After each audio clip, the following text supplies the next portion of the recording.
Assalamualaikum warahmatullahi wabarakatuh. Hello everyone, let me introduce myself first. My name is Dwi Nur Hasanah. I made this video to fulfill the introduction to translation and interpretation subject assignment. And here, I'm going to explain about modes of interpreting. But before we go deep into that, let's get to know about the difference about modes and types of interpreting.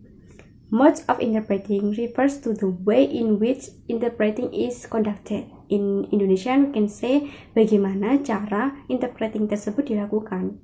Meanwhile, types of interpreting refers to the context activities including the media and the place. Jadi kalau types itu lebih merujuk kepada aktivitasnya, baik itu media dan tempat yang digunakan. Okay, let's go back into modes of interpreting. It has 4 modes of interpreting, namely consecutive, simultaneous, whispered, and then sight interpreting. The first one is consecutive interpreting. In consecutive interpreting, the interpreter starts translate the source text orally after the speaker finish speaking. So basically gantian antara yang berbicara dan menerjemahkan. Yang speaker dulu berbicara, kemudian interpreter menerjemahkan, kemudian speaker berbicara lagi, and then the interpreter menerjemahkan lagi. It goes like that. And this is considered time consuming. So consecutive interpreting is usually used for a small meeting and the interpreter is visible. Jadi kita bisa lihat keberadaannya. And then the second one is simultaneous interpreting. In simultaneous interpreting, the interpreter speaks at the same time as the speaker delivers the speech. It is not literally at the same time actually, but almost. And this mode considered need a high level of interpreting proficiency. And usually conducted in a team. Jadi satu tim itu bisa 2 orang dengan durasi masing-masing antara 30 sampai 45 menit. It depends on the situation.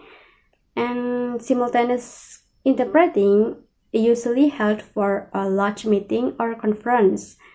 And the interpreter sits in a place called booth and use some tools. And the interpreter might be invisible, jadi kita tidak bisa melihat secara langsung keberadaan interpreter tersebut. And then the third one is whispered interpreting. This is the form of simultaneous interpreting, which is usually used in a small group meeting. The interpreter doesn't literally whisper, but speaks in a low voice since it will be difficult to hear the whisper.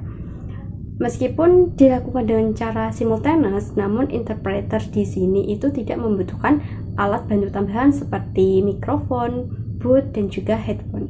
And then the interpreter is visible, jadi bisa dilihat keberadaannya.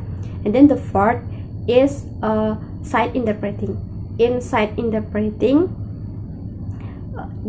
we need to compress reading and speaking. Sight interpreter is asked to read a document and then translate it aloud.